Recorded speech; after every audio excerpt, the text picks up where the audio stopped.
Gepleyer Azatlyk Radiosu. Akşamınız hayırlı bolsun hormatly radio dinleyijiler. Şu 2017-nji ýylyň 23-nji marty hepdeniň penşenbe güni efirde habarlar gündöligi gepleşigimiziň esasy bölegine başlamadan ozal täzelikleri dinleň. Olaryň mazmuny bilen size men Gödel Hudaýberdiýew tanış edýärin. Britaniýanyň polisiýasy bir gün ozal Londonda parlamentin goýunda bolan terrorçylykly hüjüm bilen baglylykda 7 adamy tutsak edenligini 23-nji martda habar berdi. Britaniýanyň terrora garşy baş ofiseri Mark Rowney Londonda Birminghamda we beýleki ýerlerde aldy sany dürli adres boýunça barlyklaryň geçirilenligini habar berdi. Britaniýanyň premier ministri Theresa May parlamentin goýunda terrorçylykly hüjümde adanan 3 adam öldüren hüjümçiniň Britaniýada doglan adamdygyny 23-nji martda ma'lum etdi. May şol adamyň esasy şahsiýetdärligini howpsuzlyk häkimetlerine öňe ma'lum bolanlygyny bir näçe ýyl mundan ozal onun zorlukly ekstremizm bilen baglylykda derine wastyna düşenligini habar berdi. Häkimetler 22-nji martda bolan hüjümde 40 çemet adamyň yaralananlygyny aýdarlar. Hüjümçi tarapyndan pyçaklanan polisiýa ofiseri soň hastahanada ýoğuldy. Hüjümçi polisiýa tarapyndan atylyp öldürildi. Ukrainanyň Harkiv şäheriniň goýunda ýarak saklanýan ýerde ýangyn döräp bir näçe güýçli partlama emele geldi. Häkimetler ony sabotaj diýip atlandyrdylar we goýda ýaşaýan müňlerçe adamy evakuasiýa etdiler. Premier ministri Volodymyr Groysman goşunyň Harkiv şäheriniň goýunda Balakliýada ýerleşen harby bazasyna tarap barýanlygyny aýtdy. Bu ýer hökümet güýçleriniň hem ortaýatçy separatistleriň arasyndaky konfliktde front liniýasyndan 100 çemet kilometr uzaklykda ýerleşýär. Baş harby prokuror Anatoliy Matius derňewçileriň partlamanyň bolan ýerinde işleýänligini aýdyp, ýangýnyň hem partlamanyň sabotažyň netijesi diýip hasap edilýänligini ma'lum etdi. Resmiler ýangýnyň ziýany barada derhal habar bermediler. Müňlerçe tonna harby enjam we ýarak şol sanda topoklary hem raketalar saklanýan bu ýer Ukraina goşunynyň öpçünçüligi üçin ulanylýardy. Özbekistanyň prezidenti Şavkat Mirziýew geçen ýylda döwlet başyna geçeli bäri Gazagstana edýän ilkinji saparynyň dowamynda Gazagstanly kärdeşi Nursultan Nazarbayew bilen gepleşip geçirdi. Nazarbayew 23-nji martda geçirilen gepleşiklerde edin çykyşynda Merkezi Aziýanyň iň uly iki ykdysadyetiniň arasyndaky sowdanyň iki tarapdan amala aşyrylýan çäreler sebäpli soňky 5 aýyň dowamynda güýçlenenligini aýtdy. Özbekistanyň täze ýol başçylygy arkaly öýdary sowdamyzyň möçberi 2016-njy ýylyň soňky çäreginde 30% ýokurlandy diýip Nazarbayew bellädi. Geçen ýylyň sentýabr aýynda Özbekistanyň öňki prezidenti Islom Kerimowyň ölümi barada eglan edilmeginiň ýa-ni häkimet başyna geçen we dekabr aýynda prezident saýlanan Mirziýew öňki Sowet respublikalary bilen gatnaşyklary gowulandyrma ugrunda ädim edýär. Nazarbayew iki doganlyk ýurdun hyzmatdaşlygynyň ähmiýetini nyktap geçdi. Mirziýew Gazagstanyň we Özbekistanyň regionda parahatçylygy we durnuklylygy gorap saklamak boýunça uly jogapkärçiliginiň bardygyny aýtdy. Nazarbayew 23-nji martda geçirilen Gazak-Özbek Biznes Forumda umumy bahasy $1 milliard jemi 75 şertnama gol çekiljakdygyny ma'lum etdi. Ortaýatyň öňki kanun çykarjysy bolan 2016-njy ýylda Ukraina göçüp baran we Ortaýaty natsistik Germaniýa bilen deňeşdiren Denis Voronenkow Kiýewiň merkezinde atylyp öldürildi.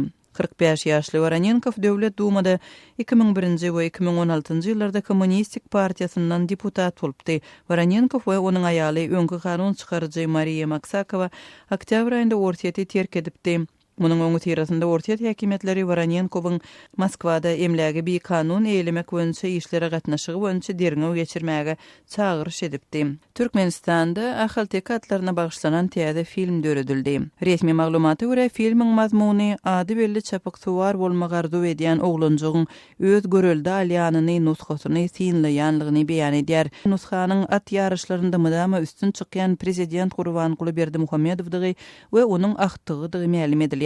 Türkmen film kinostudiýasynda kinorejissor Anna Anowyň ýol başçylygynda döredilen At Murad adly filmiň Aşgabatyň hem Mary şäheriniň kinoteatrlarynda görkezülenligi we şu aýda milli telewizionyada görkeziljekdigi habar berildi. 2007-nji ýyldan bäri Türkmenistany dolandyrýan we goýda 7 ýyllyk möhlet bilen täzeden prezident saýlanan Gurbanguly Berdimuhamedow döwletiň guramaçylygynda geçirilen at ýarışlarynda ýeňiji diýilip eglan edilýär we esasy bayraga eý bolýar. Hususan 2013-nji ýylyň at çapyşygynda ýeňijiniň bayragy $11 million barabar bolupdy. Şeýle-de Türkmenistanyň prezidenti ýurtda geçirilen awtolog hem tigir ýarışlarynda hem birinji orunlary eýläp gelýär. Hormatly radio dinleyijiler, siz günüň käbir täzelikleri bilen tanyş boldunuz. Azatlygy isleýän wagtyňyz isleýän ýeriňizde dinlemek isleýäňizmi?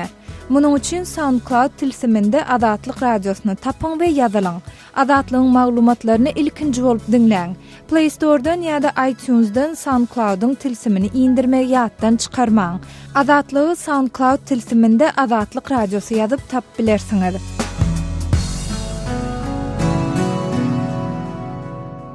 Gepler Azatlyk radiosu. Efirde habarlar günnäli bilen men ýogşan Nurwan. Azatlyk radiosynyň Türkmen hökümetiniň çeşmesi Türkmenistanyň işsizligiň derejesiniň 60% golaýdygyny habar berýär. Çeşme bu habar golaýdy Türkmenistanyň Merkez Bankyna bolan maslahatda hökümet başlygynyň ornatary Ýagşygelli Kakaýew bilen Merkez Bankynyň başlygynyň arasynda bolan sorag jogaba salgylanyp aýtdy. Onuň sözlerine görä soňky döwürde türkmen resmiýetleri her hepde bir näçe maslahat geçirip ýurtdaky ykdysady kynçylyklary çözgüt gözleýärler we şeýle maslahatlaryň ýerine vice-premier Merkez Bankynyň başlygyndan ýurtdaky işsizligiň derejesini soraýar. Merkez Bankynyň başlygy bu soraga işsizligiň derejesi adından 59% diýip jogap berýär. Kakaýew gulagynyň eşitýänine ananman, sen näme diýäniň bilýäňmi diýip gatyrganýar. Emma bankyň başlygy öz sözüne durdy. Onsoň Kakaýew statistika baradaky döwlet komitetiniň başlygyny ýerinden turdy. Emma ol işsizligiň derejesi baradaky soraga anyk jogap bermedi.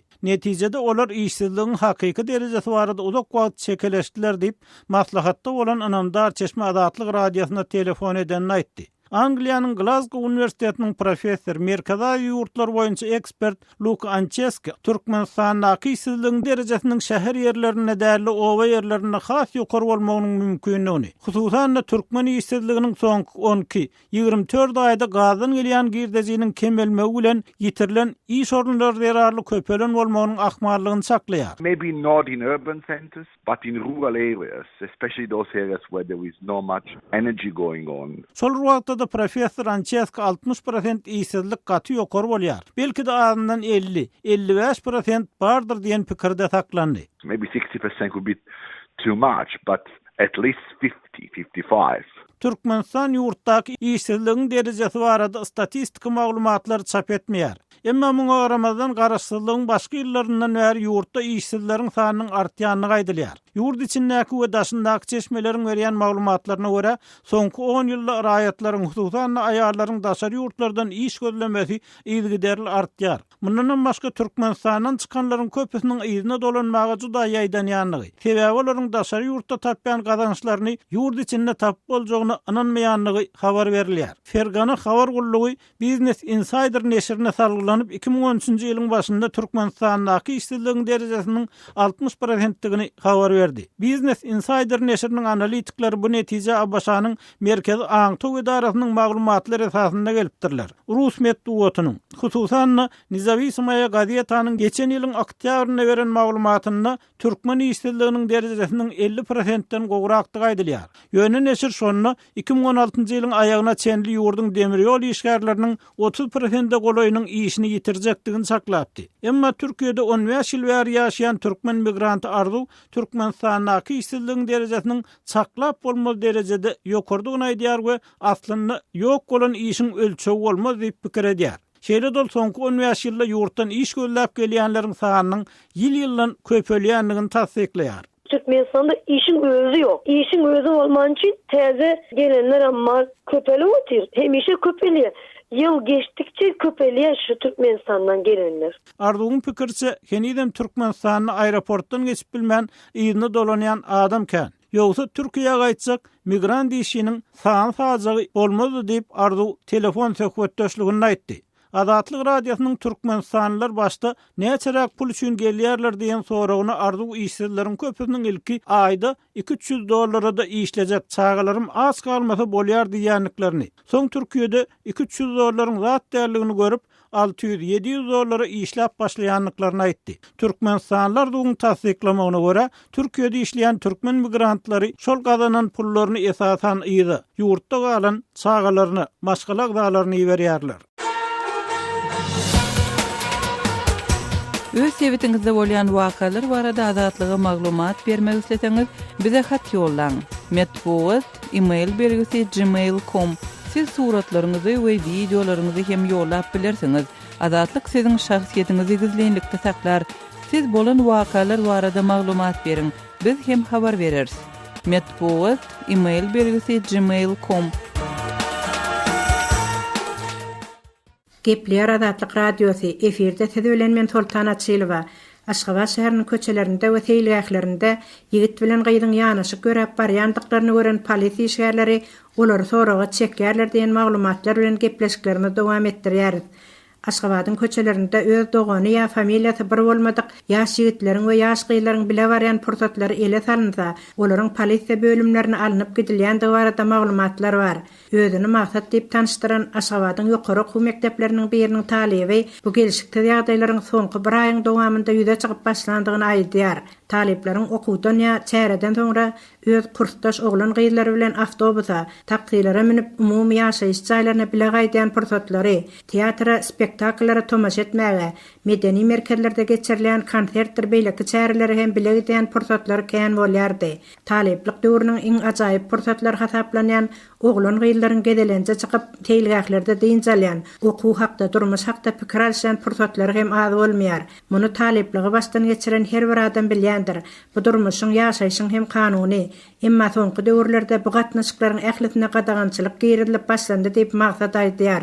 Onun aýtmagyna görä, teýilgäklerde iki çäg oturan oglan gyýlary polisiýa işgärleri ele salaýdylar, olary soraga çekip beýle gatnaşyklar gaýtalanaýsa, okuwdan çykaryljakdygy barada haýbat atýarlar. Teýilgäkde däl köçelerde iki çäg göräp barýan bolsaňam saklap seniň kimdiň, nirede ýaşaýandyň, nirede okuýandyň bilen gyzyklanyp, familiýaň bir familiýamy, bile barýan oglan gyýdyň näme garyndaşlygy bar, olar bir doganmy ýöne tanışmy, şu zatlar anyklap soňra goýberýärler. Polisiýa işgärleriniň bu hereketlerinden gowulga garaşmayan talip oglan gyýlar bir-birine söýgü barada söz açmaga däl, ýöne bir okuw ýa gündelik meseleler barada söz alşmaga da ýaýdanýarlar. Hakykatda kämillik ýaşyna ýeten talipleriň durmuş gurýalary hem az bolmaýardy. Kanun muňa gadagançylyk girilmeýär. Polisiýa işgärleriniň talipleri gowlap ýörmeklerine haýdy kanunyň ýol berýändigi biz üçin juda düşnükli diýip ol sözüne goşýar. Ýatladyk geçsek ýakynda habar berişleri istelerinde Aşgabatda sölpi giyimler saklanýar diýen söz başy bilen makala çap bolupdy. Beýleki vilayatlardan Aşgabada gelýän ýaşaýjylaryň şahsiýeti anyklanyp, olaryň öz vilayatyna uğradylýandygy hem aýdylypdy. Indi bu çäreleriň talipler wagtynda hem ulanyp başlandygy, elbetde taliplerde ýakymsy täsirleri döredýändigi aýdylýar. Taliplik döwri okumaga da, göwün söýen oglan gyýdyň bilen pynhantar alışmaga da her bir talibiň hukugy barmykan diýip düşünýärdik. Soňky ýyllarda çäreler bilen tornukdyrylýan talipleriň töýüşmek diýende da asla ýatlaryna hem düşüp baranok bilen indi okuwa ýa çäre barýan wagtynda köçede bile ýöremekligi de gadagançylyk girildi diýip bu çärelerden, gadagançylyklardan bez bolan talipler de ýerenýärler. Raýatlaryň garşytyna soňky girilýän çäreleriň ählisiniň hem şu ýylyň sentýabr aýynda Aşgabatda geçiriljek 5-nji Aziýa oýunlary bilen baglydyk barada maglumatlaryň bardygyny hem aýdýan ýaşaýjylar eken. Gepler Azatlyk Radiosu efirde habarlar günneligi bilen men Ýogşan Nurwan. Britaniýanyň premier ministri Theresa May Londonda parlament binasynyň golaýyna bolan terror hüjümini 3 insan öldüren hüjümçiniň Britaniýada doglan. Biziň demokratiýamyz semetnäge synanmazdan öň hem polisiýada bilinýän kişi bolanyny aýtdy. Premier minister 23 martda Wekiller Palatasyna bu hüjümçiniň howpsuzlyk resmiýetleri tarapyndan bilinýän esasy şahsyny we bir näçe ýylyň zorlukly ekstremizmde derňelendigini aýtdy. Ol polisiýanyň bu adam islamçy terrorçylyk esasyna hyzuglanýar diýen çaklym esasyna işleýändigini hem sözüne goşdy. Häkimetler hüjümçiniň Westminster köprüsinde piýadalaryň üstünden maşyn sürüp 2 adam öldürendigini, 40 adam bolsa yaralandygyny aýtdylar. Şondan soň ol polisiýa ofisiýerini pyçaklap oňa ölüm ýarasyny salypdyr. Ada edilmeýän hüjümçi nowatçy ofisiýer pyçaklanandan soň polisiýa tarapyndan atylyp öldürildi. Düýün bir terrorçylyk wagty biziň demokratiýamyz semetmäge synandy. Emma biz bugün özümizden öňkü nesilleriň edişýär kadrly uçuşdyk. Geljekki nesiller hem muny şeýleder. Ýagny olar biziň gorkmaýanlygymyzy we öz aýgatlylygymyzyň terrorizmiň öňüne hiç wagt ýaýaplamazakdygyny görkezerler diýip May aýtdy. Britaniýanyň terrorçylyga garşy baş ofisieri Mark Rowley Londonyny 1000 gemde we beýleki ýerlerde 6 san dürli adresi öý dökülendigini, 8 adamyň tutsak astyna alnandygyny aýtdy. Emma derňegiň dowam edýän üçin başga detallar açmady. Rowley yaraly bolup hastahana eltilen 29 adamyň 7-siniň ýagdaýynyň agyrdygyny hem sözüne goşdy. Biz muňa şinnemden ýarys, ol biziň dowam edýän derňewlerimiz esasyna gelen netijemiz. Bu hüjümçü düýün ýekelikde halkary terrorizminden uruhlanyp hereket etdi diýip Rowley Metwat ýygnagyny aýtdy. Hasasy gaýtsam häzirki pursatda jemgyýetçilik üçin mundan aňry wehim ýok diýip ol sözüni jemledi. Meýin hassa we beýhaya terror hüjüm hökmüne häsiýetlendiren hereketiniň jogapkarçylygyny badawat öz üstüne alan bolmady. Ejir çekenleriň 12-si Britan, 3-si Fransuz çağalary, 2-si Rumen, 4-si Günerta Koreýaly, 1 German, 1 Polyak, 1 Hytaýly, 1 Amerikan we 2-si Grek diýip meýaýtdy. BBC hüjümde ulanılan maşynyň geçen hepde Birmingham'da, Londondan 165 kilometr uzaklykda ýerleşen Midlands şäherine kireýin alnanyny habar berdi. Polisiýa hüjümçiýiniň bu hereketi öz başyna amala aşyranyny aýtdy. Ýöneler başgalaryň hem oňa gatnaşan bolmagynyň ähtimallygyny aradan aýyrmaýarlar. Bu hüjüm London wagty bilen öýlen saat 2:40-da bir adam avtolawny Westminster köprüsünden ýokary tezlikde sürüp piýadalar kakdyryp parlamentiň we Londonyň meşhur Big Ben diňiniň gapdalyna gaýty gelip urmazdan adynan 2 adamy öldürenine başlandy. Köprüden Thames deriýasyna gaçan aýal halat edildi, emma onuň çynlyga ýaraly bolanyny gaýdylýar. Premier Minister May hüjüm bahalyna Wekiller Palatasynyň eken we derrew Downing Street'däki ofisine evakuasiýa edildi we ol bu ýerde adatdan naçar maslahat geçirdi. May 23 martda hökümetiň bu hüjümden soň terrorçylyk howpunyň derejesini ýokary galdyrmajakdygyny, ýagny onuň ikinji ýokary derejesine galdyryljakdygyny aýtdy. Gepleýär Azatlyk Radiosu. Hormatly dinleýijiler, eferde siz bilen men Hudaýberdi Hally.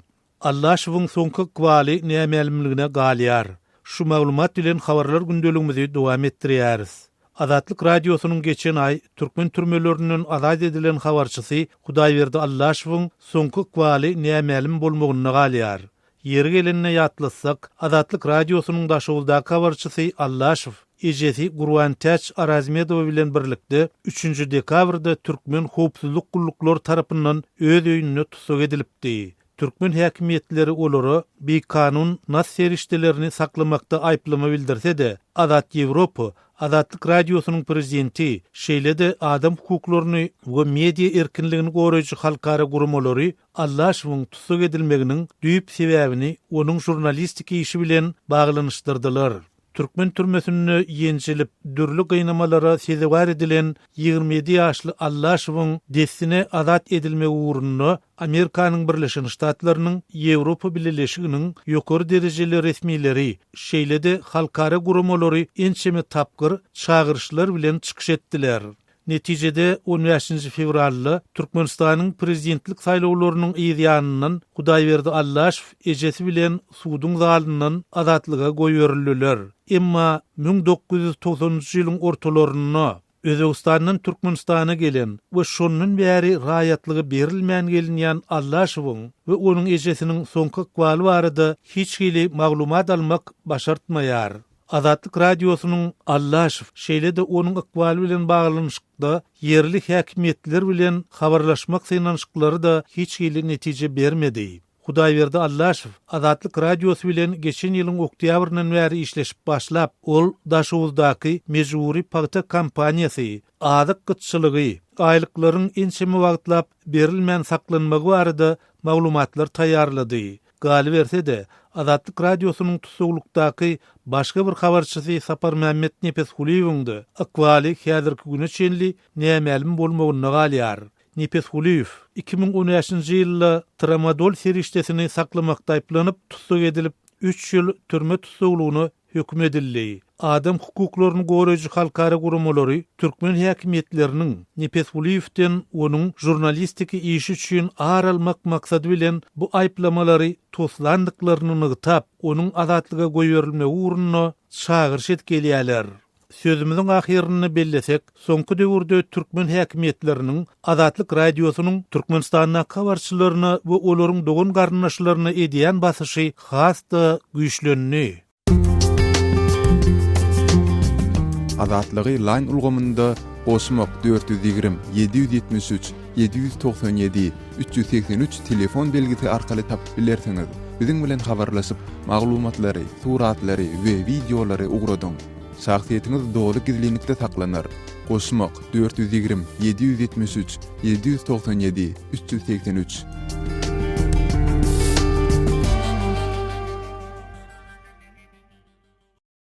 Gepleyer Azatlyk Radiosu. Hormatly dinleyijiler, eferde siz bilen men Hudaýberdi Hally. Azatlyk Radiosunyň web saýtyna gelen jogaplaryň käbir bilen habarlar gündeligimizi dowam etdirýäris. Türkmenistanyň adyny ütgedip, Gurbanulynyň ýurdu diýmeli boldy. Bu Azatlyk Radiosunyň web saýtyna Türkmenistanyň prezidentiniň ogly mejlisde ýokary gözipe bellenmegi bilen baglykda okuyjylardan gelen onlarça tesbirlerden biri. Şu hepdäniň başynda Serdar Berdimuhammedowyň mejlisiň Kada Kanunçylyk baradaky komitetiniň başlyklygyna saýlanmagy bilen baglykda taýýarlanan makala Azatlyk Radiosunyň hem web saýtynda hem de sosial ulgamlardaky sahypalaryna onlarça tesbir çekdi. Gepin gerdişine göre bellesek, makalalarda galdyrylan tesbirleriň aglaby bölegini 3 ay mundan ol mejlise deputat saýlanan Serdar Berdimuhammedowyň parlamentde eýem ýokary gözipe bellenmegi tanqidlanyp, munyň netijesinde ýurtda Berdimuhammedowyň monarhiýasynyň emele gelýänligi baradaky pikirler hem orta atylypdyr. Bolaýypdyr. Gurbanuly joralaryny gołaýy täkimler edip bellesin, ýegenlerini de ministr edip belläýsin. Yaşasın arkadagyň monarhiýasy diýip Bolanogstan lakamly okuyjy kinaýe bilen öz pikirini jemläpdir. Beýleki bir tarapdan Azatlyk Radiosunyň okuyjylarynyň ýene aglaby bölegi bu habarlaryň özü üçin garaşylmadyk ýagdaý bolmanlygyny aýdyp tesbir galdyrypdyrlar. Sebil Nur bu gözipe bellenmese haýran galardym diýen bolsa, Balkiýa Bäşimowa asla haýran galmadym. Diňe gülmek bilen şäklendim diýip öz pikirini galdyrypdyr. Şol bir wagtda tesbirleriň arasynda prezident Berdimuhammedowyň oglunyň mejlisde ýokary gözipe bellenmegini gollap, oňa üstünlük arzu edýän tesbirlerim bar. Özüni Garajoglan diýip atlandyran okuyjylarymyzyň biri akyl ýaşda däl başda diýýärler. Gözipeni awry bilen ýetirir diýip umyt bildirse, Serdar Berdimuhammedowy şahsy tanaýany çalym edýän Muhammed atly okuyjymyz yaş bolsa da işini oňarýar. Zehinli erjel oglan. Täze gözipeni awry bilen ýerine ýetirir diýip pikirini galdyrypdyr. Bellek geçsek, ýokardaky tesbirlerde öz gedegini beýleki okuyjylaryň arasynda ençeme garşylykly pikirleriň döremegine sebäp boldy. Gal berse de Serdar Berdimuhammedowyň mejlisiň Kada Kanunçylyk baradaky komitetiniň başlyklygyna saýlanmagy bilen baglykda efirde we çap görnüşini beýan edilip bolmaýan başga da onlarça pikir garaýşlar bar. Sözümüziň ahyryna ýatlasak, ýokardaky tesbirler Azatlyk Radiosunyň okuyjylarynyň öz şahsy pikir garaýşlary bolup, olar Azatlyk Radiosunyň resmi pozisiýasyny hiç bir görnüşde aňlatmaýar. Azatlygy line ulgamynda Osmok 420 773 797 383 telefon belgisi arkaly tapyp bilersiňiz. Biziň bilen habarlaşyp maglumatlary, suratlary we videolary ugradyň. Şahsiýetiňiz dogry gizlilikde saklanır. Osmok 420 773 797 383.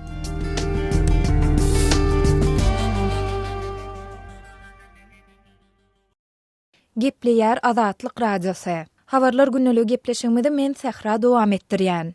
Şu günler Türkmenistanda döwlet derejesinde mahawatlandyrylýan saglyk aýynyň, ýagny aprel aýynyň golaýlamagy bilen Aşgabatyň hususy eýçilikdäki dukanlarynda çilimiň bahasy gymmatlap başlady. Azatlyk Radiosunyň paýtagtda habarçylarynyň berýän maglumatyna görä, Türkiýede we Germaniýada öndürilen temmäki önümleri geçen hepdäniň ahirinde 40-43 manada satylan bolsa, häzir olar 47-48 manada durýar. Dubaýda we Ýewropa ýurtlarynyň käbirinde öndürilen çilimleriň bahasy öň 80-115 manat aralygynda bolan bolsa, indi 85-120 manat aralygynda satylýar. Çilimiň gymmatlamagyna ýyl içinde saglyk aýynda hususy eýçilikdäki dukanlarda temmäki önümlerini we spirtli içkileri satmagy düýpli gadaganlyk girdiljektigi we olary öňküsünden de berk gödökçilik ediljekdigi barada gürrüňleriň ýaýramagynyň sebäp bolandygy aýdylýar. Adamlar geçen ýyllardaky tejribeleriniň gaýtalanmagynyň huwatyrlanyp, maddi ýagdaý bolanlar öňünden bir aýy ýeterýäli çilim satyn almagy synynşýarlar.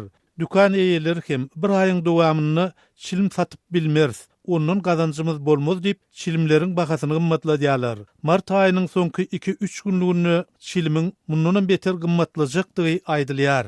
Dip Aşşabatly 44 ýaşyndaky Çilimkeş Durdymurat gürrüň berdi. Ýatladyp geçsek Türkmenistanda inni 3-nji gezek saglyk aýy diýilip elan edilýän aprel aýynda mundan öňki ýyllarda çilimiň we spirtli içkileriň satywyna belli bir derejede çäklendirmeler girdilipdi. Şonu döwlet dukanlarynda çilimidini akşamara satmaga ruhsat berilip, spirtli içkileriň sowdasy bolsa dolu diýen ýaly gadagan edilipdi.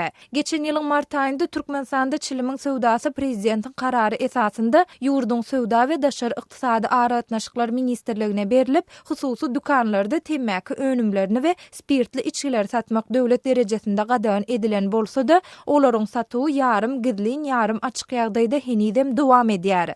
Döwlet dukanlarynda bolsa indi tas 2 aý golaý wagt bäri çilim satylmaýar. Yerli synçylaryň käbirleriniň sözüne görä ýurtda temäki garşy göreşi güýçlendirmek diýilip, soňky 1 ýyldan gowrak wagtyň dowamynda çilim sowdasyna ençeme tapyr çäklendirmeler girdilse-de çilimkeşleriň sany azalmaýar. Munyň deregine pethilli temäki önümler ýa-da nasy ulanýan adamlaryň sany barha artýar.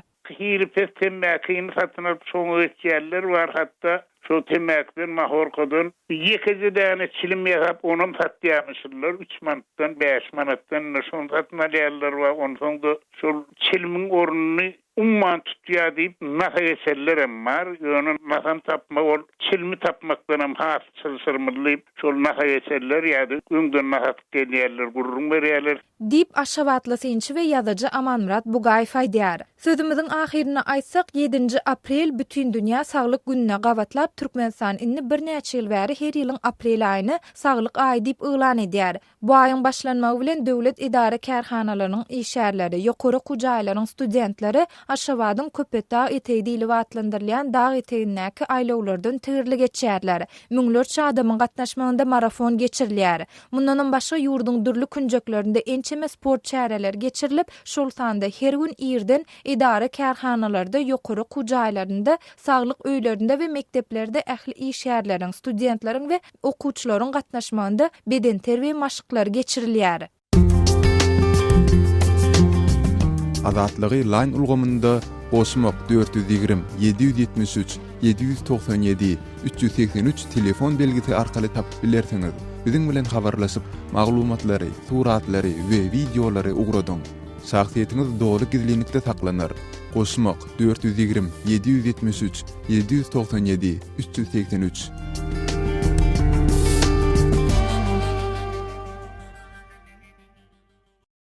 Gepler Azatlyk Radiosu. Eferde men Şaýmardan Gulamrady Kabuldan siz bilen. Awganistanda şu gün täze okuw ýyly başlandy. Türkmen obalarynda da mektepleriň gapylary okuwçylar üçin açyldy. Türkmen obalaryndaky mekteplerde türkmen diline de okuwçylara bilim berilýär. Emma türkmen dili boýunça kynçylyklaryň bardygyny muallimler aýdýar. Demirgazyk Awganistanyň Jowzjan vilayatynyň Garkyn etrabynyň liseýinde okuwçylara türkmen dili ugrunan bilim berýän mugallim Hoja Nazar bilen söhbetdeşligi hödürlýär. Mana şuň hemme sagalar üçin mektepleriň gapyzy açylyp, mana mektep jaň takyldy. Garkyn halky %100 öterme türkmen, şonuň üçin türkmen diline hemmesi höwesli, hemmesi öz dilinde ders okuyjak diýip hemmesi höwesli. Okuw kitaplary çap edildi. Çap edilen okuw kitaplarynda ýazylan mazmunlar nähili? Şonun razymy? Bir ahal kemçilikler hem bar ýöne ýagşy öňküden görä hile ýagşy bizler ondan razy häzirliksen. Hawa kabir usulunda kemçilikler bar türkmen dilinde. Awganistanda biraz başga diller hem arasynda garlan da şol bolasa bir arastarak bolsa şol haqsu boljak. Malum bir az kemçiligimiz bar, okuw kitaplary türkmen dili kitaby 1-nji sınıfdan 6-njy sınıfgacha okuw kitaplary bar. Kemrek ondan ýokarda türkmen dili okuw kitaplary ýok. Jowzjan vilayatynyň universitetinde türkmen dili bölüm bar. Şondan okap çykan adamlardan etraplara mugallim bellenimi? Häzirlikçe bellenileni ýok türkmen diline alayda. Bar, dilden okutýan bar ma'lum bolup bellenilmese. Türkmen dilinde mugallimlerden synaga alındy arada. Olar mugallim bolup bellenmedimi henüz? Farkyna häzirlikçe birisi bellenip geldi. Başga ýerlerde bellenileni ýok, farkyna biri bellenip geldi ma'lum bolup türkmen dilinde universiteti gutaran okuwçylaryň birisi.